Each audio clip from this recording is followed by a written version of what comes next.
Bueno, arrancamos con el Será Informada desde hoy y como siempre, las malas del día. Vamos a arrancar No puede ser. con el Así boletín arrancamos. Office. Y bueno, chicos, ustedes El ya lunes, saben, ya hemos hecho... Argentina de Milei, lunes, Claro. serán informados. ¿Qué mierda esperan? Y bueno, sábado por la tarde, la confirmación de la firma del presidente Javier Milei del veto al aumento a las jubilaciones, de la emergencia en discapacidad y de la moratoria previsional.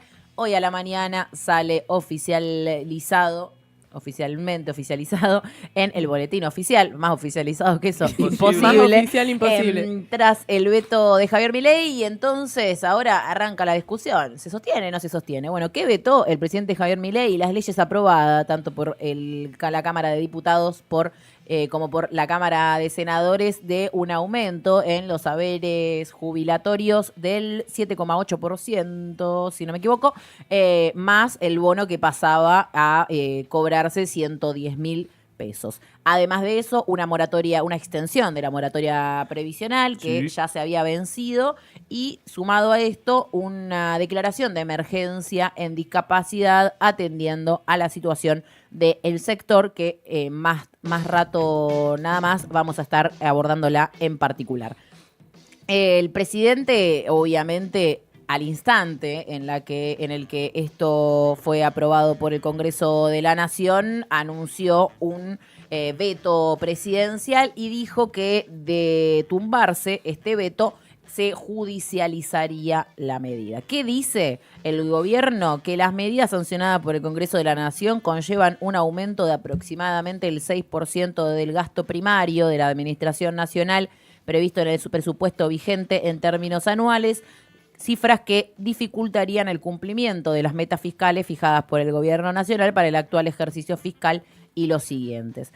Por lo tanto, con este argumento de que implicaría un 6% de los gastos y que esto es un golpe económico, así lo catalogó el presidente, a las cuentas públicas, el gobierno entonces veta en su totalidad las tres leyes. Recordemos que tenía la oportunidad o la posibilidad de vetar parcialmente algunos puntos de estas leyes. No, decidió vetar en totalidad las tres leyes. Ahora, la certeza de que este veto pueda sufrir un traspié en el Congreso de la Nación no es tan certeza. Es por eso que no está confirmado aún que se vaya a convocar a una sesión donde esto se discuta. Por ahora, desde la oposición, obviamente, salieron a repudiar este veto presidencial, pero no con una, seguridad sobre que esto, de tratarse en las cámaras, recibiría un rechazo de los 2/3, recordemos, de los integrantes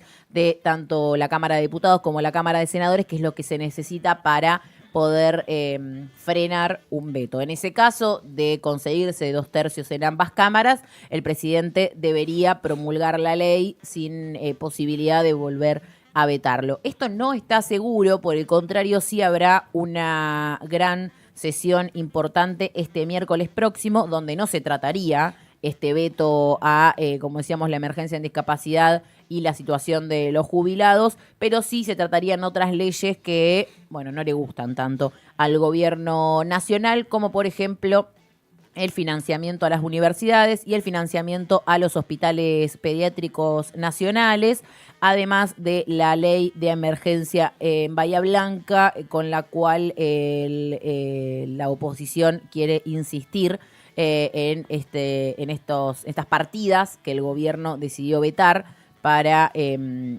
Bahía Blanca, luego de lo que fue el temporal que azotó a la ciudad y la dejó destruida en gran parte. Además, hay otros proyectos enviados por gobernadores, que recordemos, muchos de ellos con este gran grito federal están mostrando cierto lugar de oposición al gobierno nacional, y entonces enviaron proyectos más que nada vinculados a la coparticipación de los aportes del Tesoro Nacional y un nuevo esquema de reparto del impuesto a los combustibles, dos ingresos que serían directos para las provincias, salteándose este bloqueo económico que el gobierno nacional les está infligiendo. Así que probablemente podamos tener este miércoles una sesión interesante en la Cámara de Diputados, convocada por Unión por la Patria, Democracia para Siempre, Encuentro Federal y la Coalición Cívica,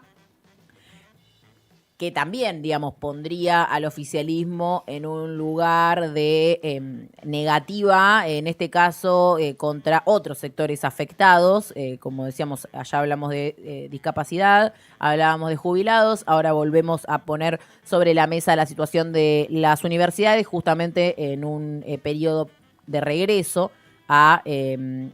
digamos, a la dinámica académica, ya que se venía del receso invernal, que hace muchas veces apaciguar, ¿no? La escalada de conflicto. Así que también ahora, estas semanas, veremos, ¿no?, la seguidilla de medidas de fuerza, paros, clases públicas, distintas medidas de visibilización del conflicto económico, pero además la cara parlamentaria, en este caso tratándose en la Cámara de Diputados, en un momento donde arranca también la carrera electoral. Entonces los diputados buscan poner sobre la mesa cuál es el rol que les guste, que digamos que están dispuestos a ocupar como oposición, en este caso, de ser elegidos como legisladores nacionales. Veremos cómo queda, obviamente, la resolución, como bien decía Delphi, de un conflicto que puede abrir un parteagua de escenario callejero, como también de mucha repercusión, sobre todo cuando hablamos de jubilados y tenemos la constancia de los miércoles con un escenario represivo sobre un reclamo que además de vetado con un mísero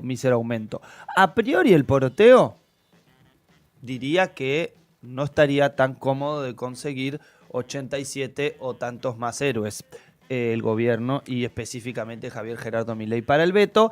Dicen algunos que el movimiento de gobernadores no le aseguraría a Milei en el caso de del aumento jubilatorio, pero sí para la moratoria. Parece que algunos actores del recinto sí frenarían la moratoria, pero no el aumento jubilatorio. Recordemos que la moratoria salió con menos votos a favor que lo que salieron el resto de proyectos. Bueno, por esta narrativa que tienen algunos de decir, bueno, es verdad que los jubilados merecen un poco un aumento, es verdad que la discapacidad está en crisis y necesita partidas especiales y, por ejemplo, reactualizar no es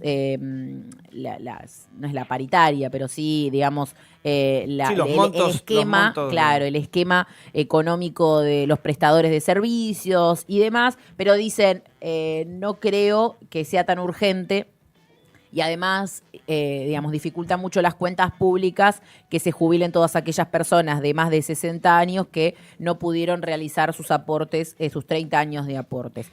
Lo cual, bueno, acá ya lo hemos discutido, es falso. Las personas que se jubilan por moratoria van pagando con sus propios saberes luego en cuotas esas jubilaciones, y además que no pone el ojo sobre el porqué. Tantos y tantos miles de personas, y en particular mujeres, ¿por qué tantas mujeres llegan a los 60 años sin tener aportes? No es porque se levantaron hace 30 años atrás y dijeron me chupo un huevo jubilarme en 30 años, sino que tiene que ver con un sistema, con una distribución y una división sexual del trabajo. Bueno, tiene que ver con un montón de factores que obviamente implican discutir en profundidad algo que no todos están dispuestos a hacer y por el contrario deciden rechazar las moratorias. En este sentido, les parece, digamos, menos necesarias las moratorias que lo que quizás les parecen otras medidas. Hay ejemplos varios. Yo recuerdo un ministro de Trabajo, Jorge Triacá, que seguramente no le aportaba a Sandra, su empleada, que la puteaba por teléfono. Sí, la que maltrataba, ¿no? Exactamente. Sí, el otro día nos acordábamos de esas perlitas, que no son perlitas, sino que son signos de la explotación. Por ejemplo, de cuando en plena pandemia un señor metió al country a una empleada doméstica en el baúl de su auto. Imagínense si esa persona le paga aportes a la empleada. No, digo, como para tener una idea de por qué hay gente que llega a los 60 años sin jubilarse, porque si no parece que es como que simplemente hay gente que de renegada nomás y porque quiere generar un golpe económico a las cuentas públicas y un golpe al gobierno de Javier Milei no aportó. No, bueno, digo, esto es una realidad, lo que cuenta Franco. Hay una especulación sobre que podrían digamos, darle un revés al veto, rechazar el veto en los casos de los haberes jubilatorios y de la emergencia en discapacidad, y no así en el caso de la moratoria. Igualmente, como decimos, ni el gobierno tiene asegurado la cantidad de votos necesarios para sostener el veto, ni la oposición está tan segura y tiene la certeza de tener los números necesarios para rechazarlo en ambas cámaras. Por lo tanto, por ahora no hay una información certera sobre si se va a hacer una convocatoria a discutirlo. Recordemos que los vetos pueden tratarse como pueden no tratarse. ¿no? Este es un dato importante. Hay miles de vetos presidenciales que nunca han sido tratados, no es que el Congreso está obligado. Entonces, en este caso, según si considera que los votos le dan, es más, digamos, en base a esa especulación, es que el Congreso va a llamar o no a una sesión, porque no creo que nuevamente la oposición esté dispuesta a tener una pérdida como fue en el caso de los saberes jubilatorios anteriores, de la fórmula en realidad, de la fórmula previsional cuando se discutió y luego, bueno, los 87 héroes del gobierno que los sostuvieron el decían, veto. che, ustedes decían que iban a votar y al final después terminan bancando al presidente. No recuerdo. Hay Esa muchos. lista. No sé qué tenía que ver el Capitán Beto, pero Sí, bueno. porque es el Por veto. el veto. Ah, por el veto. Así le decían a Va Mauricio con otra Macri vez, en un pero bueno. momento, cuando también vetaba las cosas. No. Recuerdo la perlita del chofer de micro puteándolo a De Loredo era en ese momento. ¿Te acordás? Sí. Lindo Fue muy momento. bueno. Ortiva, vos dijiste por televisión tal cosa y ahora Bueno, salís a votar con el con gobierno. el tratamiento del miércoles de la ley de financiamiento universitario, un poco lo mismo, ¿no? Todos aquellos que se hacen los bastiones de la educación pública universitaria y ahora están todos con el stream del CONICET y lo importante que es, ay, mirá qué linda la Estrella de Mar, bueno, siéntense y voten a favor de financiamiento universitario, porque Sí. no hay estrellita de mar posible para ser vista, si no Culona. hay y culona encima. Ahí está el compañero, Ahí está la compañero estrella chofer. culona. Ah, no, se me mezcló. Compañero chofer, necesitamos nuevamente de tus improperios. Hoy tenemos, entiendo, si no me equivoco, tenemos corresponsal desde el fondo del mar. O ¿En desde serio? por ahí, me parece que sí. Qué bien. Me parece que sí. Metido en la grúa de CONICET. Ay, no sé, no Yo sé. lo único que Se van a vi tener que quedar hasta las este 11. fin de semana, voy a Sí. ser ¿La sincero, estrella culona?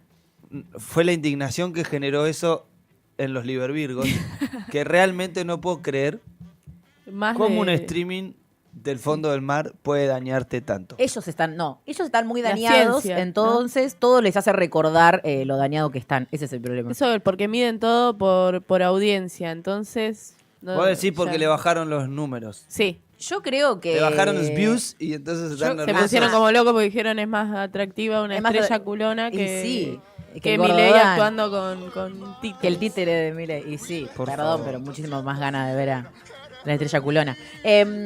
Bueno, nada, cuestión, miércoles sesión, como decíamos, aparte en un clima de miércoles de Sí. movilización Sí. de los jubilados como siempre en el Congreso de la Nación, así que será una jornada a tener Más en masiva cuenta. seguramente va a ser, con lo Y cual con los ya, sectores involucrados sí. en esto. Por ahora no hay una convocatoria masiva, por ejemplo, del sector universitario. Esto lo quiero destacar. No, pero Eh, sí circularon algunos flyers de algunas organizaciones, o por lo menos convocando ya desde el día de ayer, convocando directamente al día miércoles, más allá del escenario histórico de jubilados, con lo cual, cuando hay un refuerzo en la convocatoria, comúnmente el miércoles toma un peso específico mucho mayor y obviamente cuando encima adentro en el recinto hay sesión.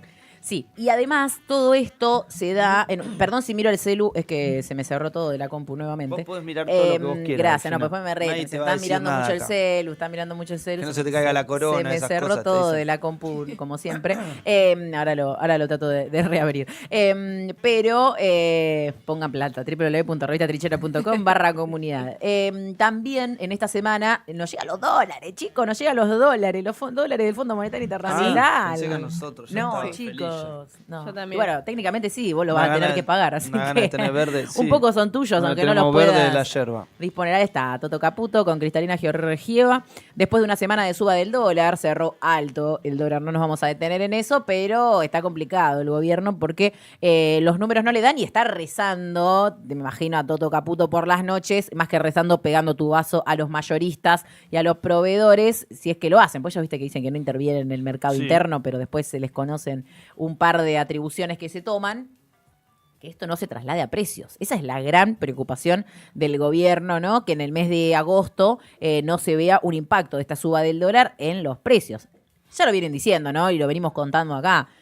Los pequeños proveedores, los minoristas, están haciendo malabares porque le vienen las listas con precios más altos, pero no lo pueden traducir a precios porque saben que no pueden vender. Entonces, es muy complicado ante la caída abrupta del consumo provocada por las medidas de este gobierno. Si está barato, anda y compra máquina.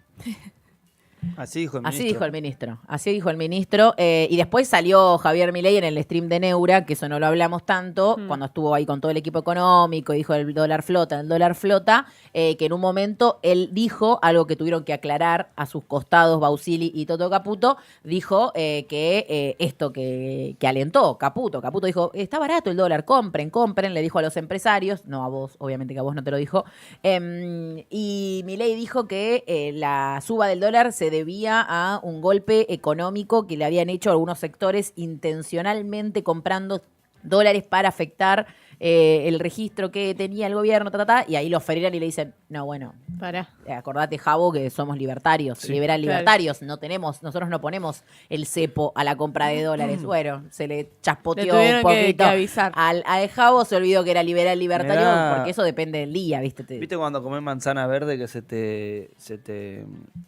te hace como ¿Qué? unas burbujitas como Por ácido, porque como es ácido. Sí. Eso me pasa cuando los miro y sobre todo Qué rica la manzana verde, qué culpa tiene. Y hago así, ay Dios, qué cosa, ¿por qué hacen todo esto?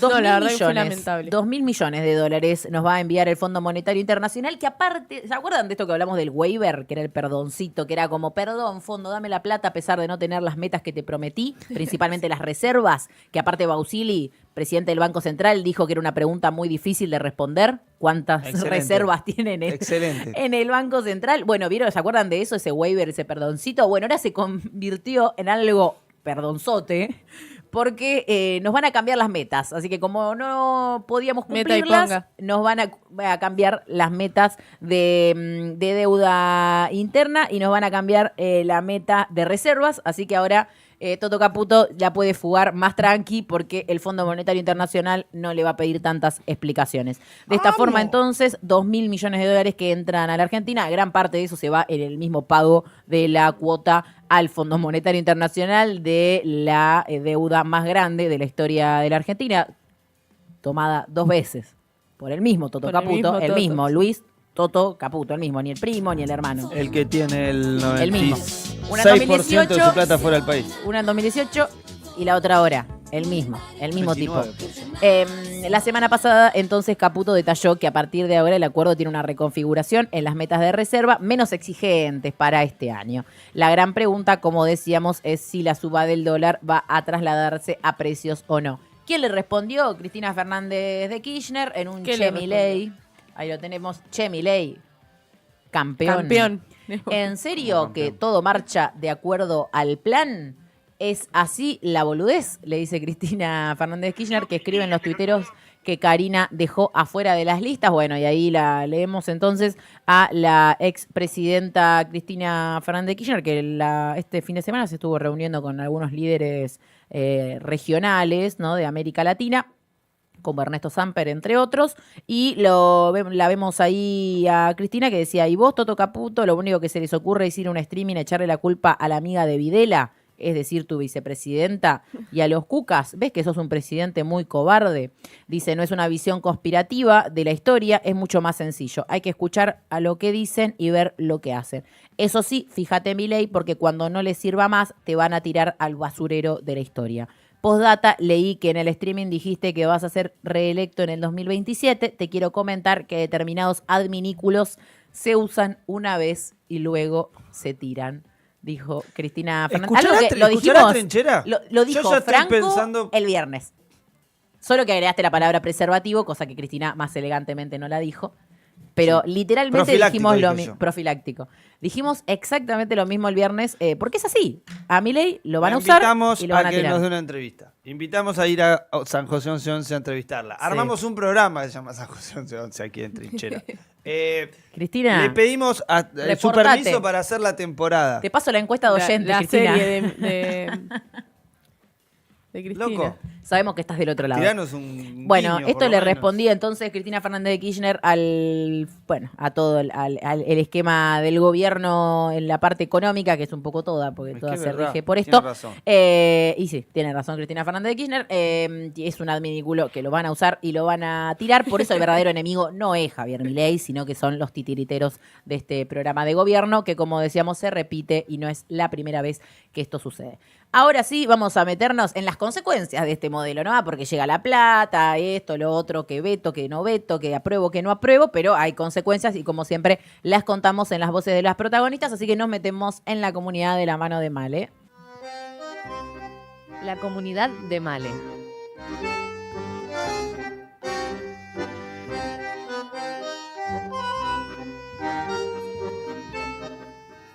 Bueno, volvemos con la comunidad porque sí, hay consecuencias y las consecuencias, como siempre, las pagan el pueblo, que lo que voy a anunciar es el cierre del hogar de abuelos, Eva Perón se llama, y el gobierno nacional cierra este hogar de abuelos Eva Perón en Bursaco, fundado en 1948, y son 27 los abuelos que quedarían en la calle, teniendo en cuenta que algunos tienen más de 90 años y hace más de 20 años que viven en el hogar, muchos, ¿no?, de ellos.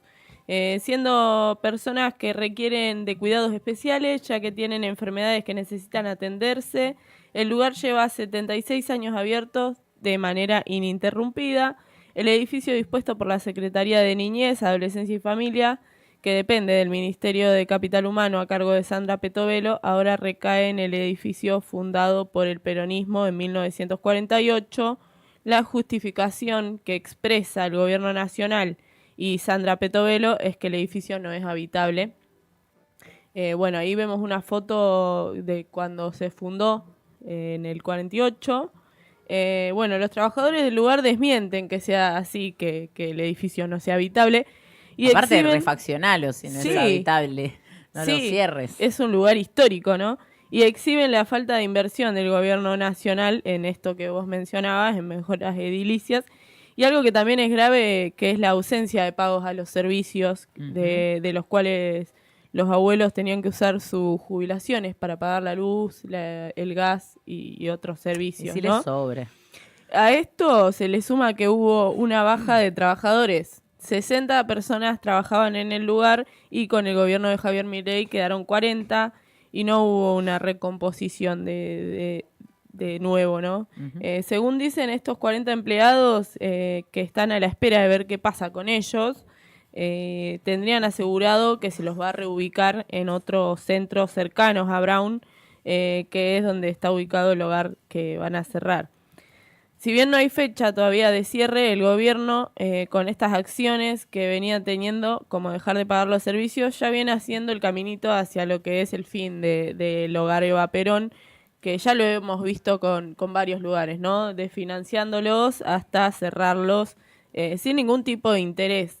El intendente de Bursaco, Mariano Cascallares, pidió el traspaso del hogar del Ministerio de Capital Humano al municipio, ya que él y su equipo de trabajo están dispuestos a llevar adelante la gestión del hogar que consideran importante para la población. Y lo escuchamos.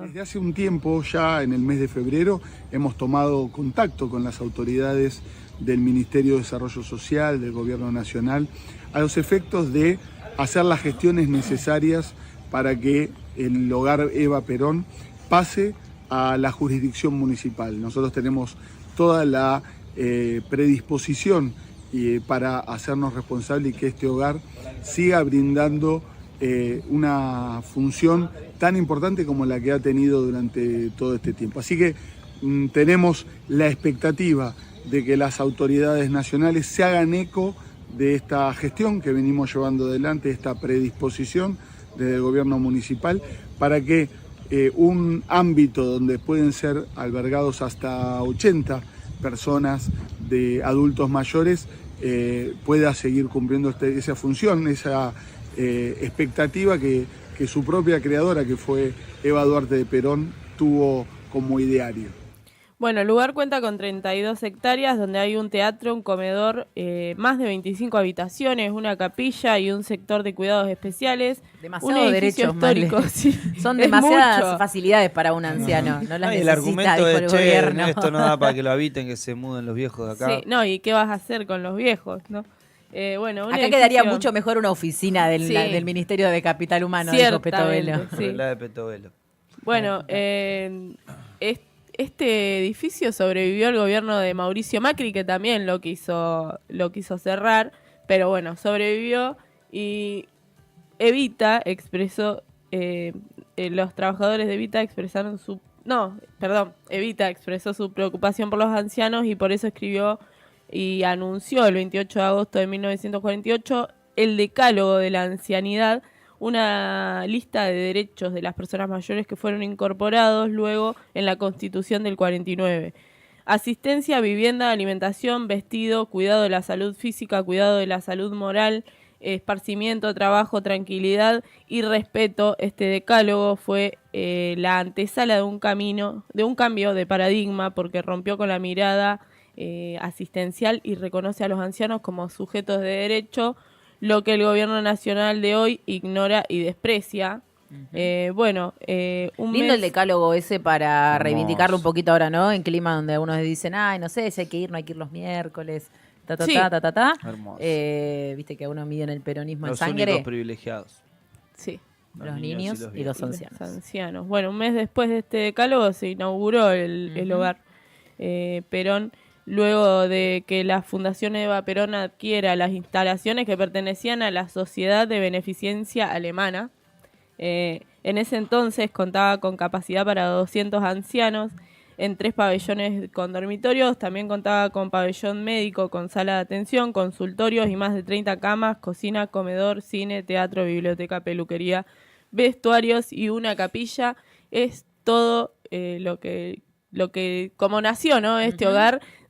Ahora obviamente que con los gobiernos que han pasado está venido abajo. Hay 27 personas viviendo. Igualmente tienen derecho a vivir una ancianitud digna, Ancianidad. ¿no? Ancianidad digna. No, y aparte, estos lugares así, para mí, al igual que, por ejemplo, la República de los Niños, esas insignias Sí. que nos dejó el peronismo, muestran esa concepción integral sobre esas etapas Sí. de la vida, ¿no? No es esta lógica de, bueno, el peronismo le aumentó el salario a los trabajadores, aumentó la No. jubilación, no tiene que ver El solo con una Estado, cuestión claro. económica, sino con esta perspectiva integral del estado de bienestar, Sí. al cual cada etapa de la vida debe tener el derecho, todas las personas, de poder disfrutarlo, como esto, ¿no? Un predio de 32 hectáreas. con un- teatro, con cine, Ujú. con todo lo que para hacerles bien, no solamente en salud, bueno, obviamente que estar entretenido y estar alegre es salud, ¿no? Pero no, viste, no es solo lo básico, porque hoy No. nos quieren hacer creer que el peronismo resolvió lo básico. Y no es No, eso. es todo. No, y sobre todo Es haberlo pensado. Es un la todo, los identificación de derechos una del ser realidad. humano, ¿no? Sí, sobre todo una realidad existente, ¿no? Una realidad de mucha desigualdad, muy parecida a la que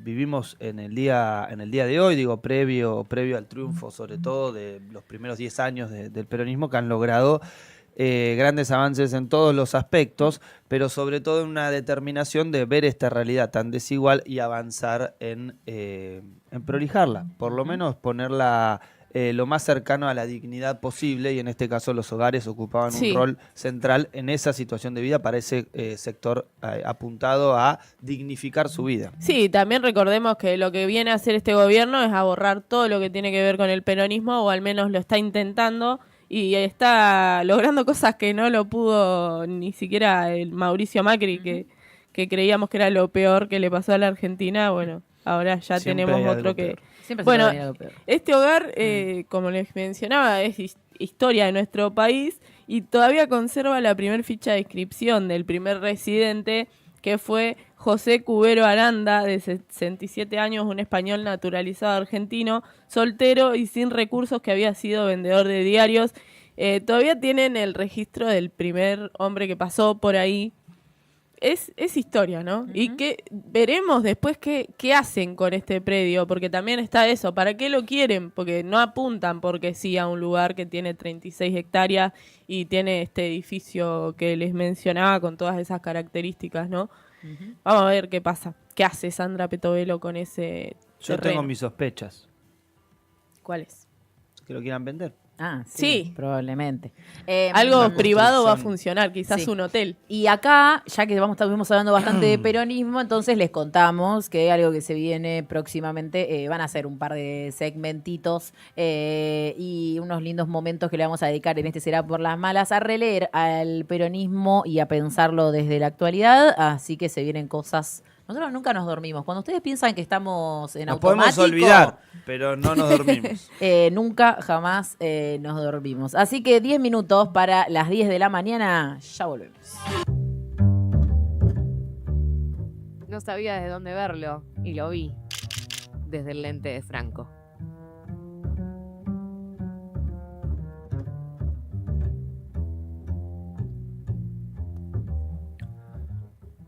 Volvemos porque nos vamos a meter en un tema del cual hemos hablado y hemos repasado los distintos proyectos de reforma de la Corte Suprema de Justicia de la Nación, pero puede haber novedades y como nosotros en el Será Informados queremos que ustedes atajen la pelota antes de tiempo, sepan que va al palo derecho o al palo izquierdo o que va a ir al medio. Es lo que yo digo todo el tiempo. No, la próxima vez una analogía con otra cosa. ¿Con qué puedo hacer? No, está bien, está permitida la futbolera. Bueno, ¿por qué le decimos esto? Porque el martes a las 2:30 de la tarde va a haber comisión en el Senado de la Nación Argentina, en este caso Comisión de Justicia y de Asuntos Penales, estrictamente, donde se reúnen los distintos senadores y senadoras, miembros de las comisiones, y obviamente en clave de la discusión de alguno de los proyectos que están en curso. Como decíamos, ya hemos repasado los proyectos, no nos vamos a detener ahora en eso, sí en algunas particularidades de algunos, pero concretamente, como les decimos, se van a retomar las exposiciones de algunos juristas también que van a participar sobre los proyectos en curso. Recordemos que había proyectos de, concretamente son de integrar la Corte Suprema de Justicia con más miembros. Ustedes ya saben que este es el tridente. Para quienes no estén en YouTube, estamos viendo justo la imagen del tridente que conduce la Corte Suprema de Justicia. Estamos hablando de izquierda a derecha, de Rosenkrantz, de Lorenzetti y de Rosati. Rosati presidente de este triunviro, que bueno, luego de la renuncia de Maqueda, que dio una entrevista, no la vi, pero vi un solo fragmentito, de una entrevista con Iván Jagroski en Cenital, en estas entrevistas mano a mano que hacen, sobre todo si a alguno le interesa, un cortesano jubilado que habla un poco de institucionalidad y fuerzas políticas. Bien. Uno de los no tan gorilas, podemos decir, de esa Corte Suprema. Sí, como que si tirás No una, dije, como dije si tirás no tan una gorila. banana, capaz que no llega ni siquiera la cáscara al piso. Pero bueno, no importa. Se Pero la al comen lado igual. de los otros, es menos gorilas que los otros.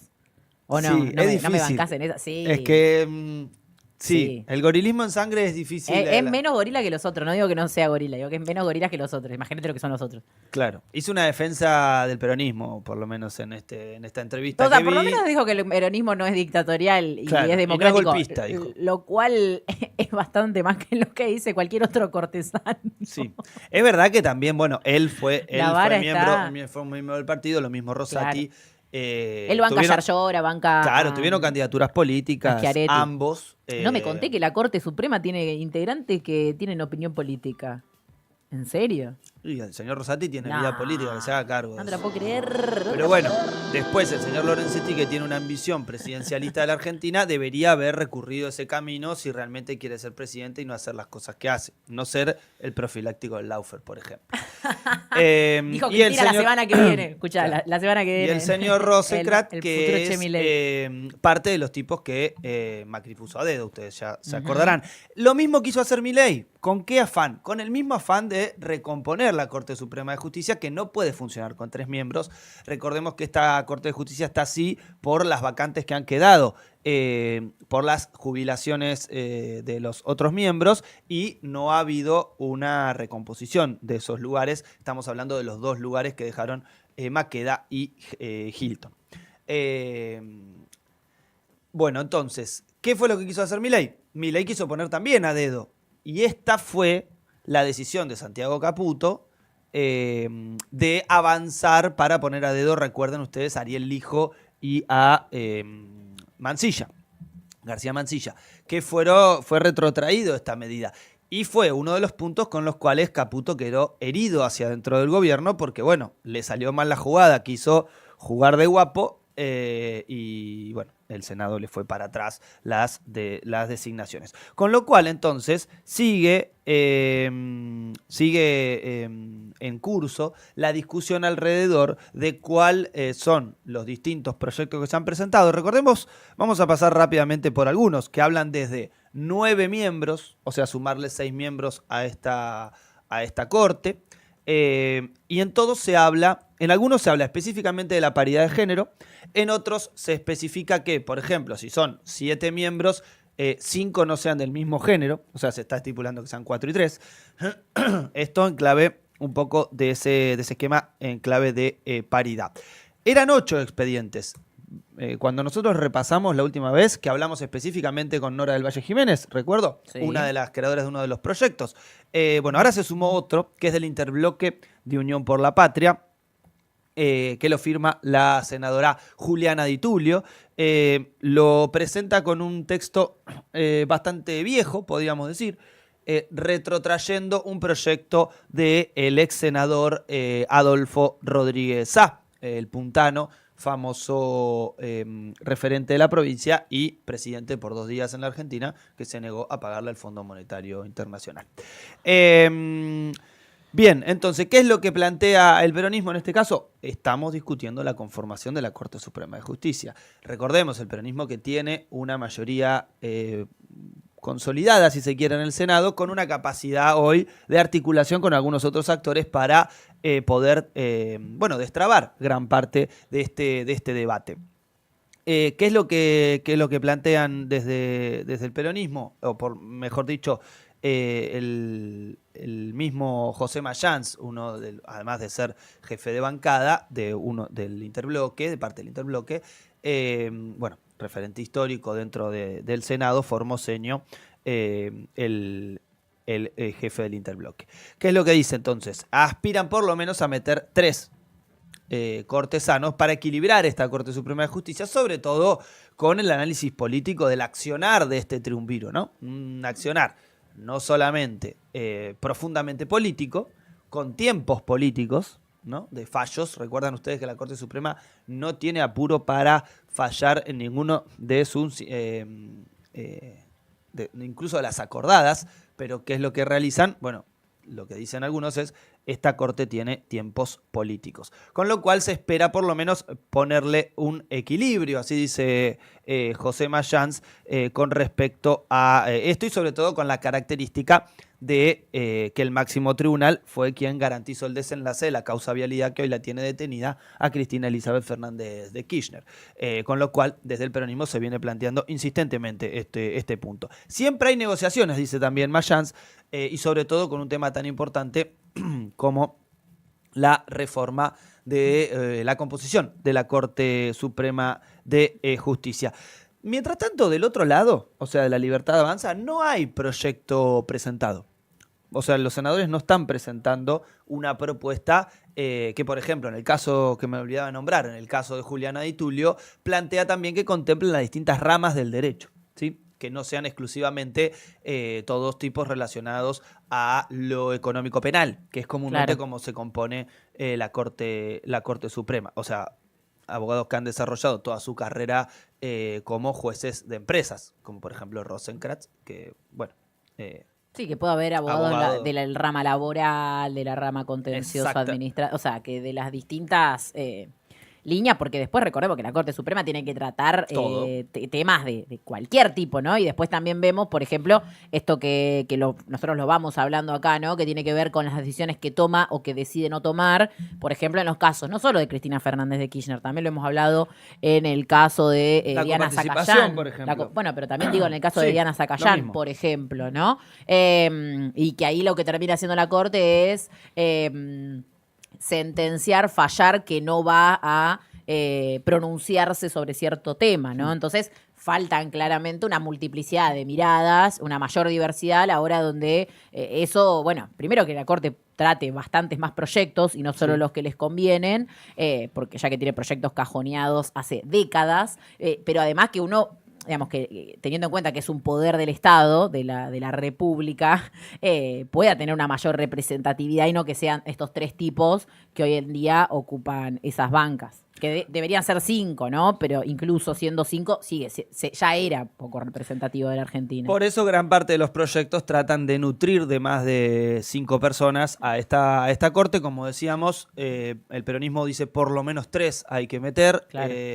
Otros proyectos hablan de 9 miembros, otros incluso lo extienden mucho más y plantean 15, con lo cual ahí sí estamos hablando ya de una corte colegiada, ¿no? Ya directamente sería una conducción colegiada con 15 miembros, con un peso específico obviamente en la presidencia, porque incluso con la modificación que hizo Rosati de una ley votada por el Congreso masivamente, como la del Consejo de la Magistratura de 2006, Rosati la vuelve para atrás y termina siendo él el que maneja el Consejo de la Magistratura. De eso hablamos cuando hablamos de tiempos que estipula la Corte Suprema. En cosas que tienen un correlato inmediato, como por ejemplo pueden ser la coparticipación, entonces sería que la Corte falle en relación a si esos fondos van a circular o no a las provincias, como otros mecanismos posibles que son de resolución inmediata o que cambian el escenario concreto. Pero bueno, para cerrar entonces, La Libertad Avanza, no hay un interés real en que traten este proyecto, más allá de su escaso peso hoy en senadores, más allá de la articulación como poder ejecutivo y obviamente la articulación con el PRO. Pero lo más parecido a un proyecto del oficialismo podemos decir que es el de Juan Carlos Romero, senador de Provincias Unidas, histórico referente de Salta, que nadie se lo atribuye como propio, pero convengamos que es de los senadores que responden y que en este caso podríamos decir que es lo más parecido a un proyecto de el gobierno, o mejor dicho, ese del muchacho Ejecutivo. es Romero. Sí. Sí, para el que está en la aplicación, el del bigotito en punta. Sí. Podemos decirle Cuando bigotito hablamos en punta. de roles feudales, Sí, nuestras ¿no? provincias, Toda la pinta. tenemos un también señor feudal. el caso de Romero. Bueno, seguiremos de cerca entonces Sí. lo que pase Mañana a las 14:30, 12:30 de la las comisiones, que obviamente esto, recuerden, son comisiones que van funcionando, van sesionando, tratan de llegar a dictamen para luego hacer el tratamiento en el Pleno, en este caso en el Senado, y obviamente los pliegos de las propuestas, porque además no solamente es que propones la cantidad, propones quiénes van a integrar esa cantidad, ¿no? Así es, así que lo seguiremos de cerca porque ya son las 10:03 de la mañana. Vamos a la tanda y a la vuelta quédense que queda mucho más en Será por las Malas. Según la RAE, una trinchera es una zanja defensiva que permite disparar a cubierto del enemigo.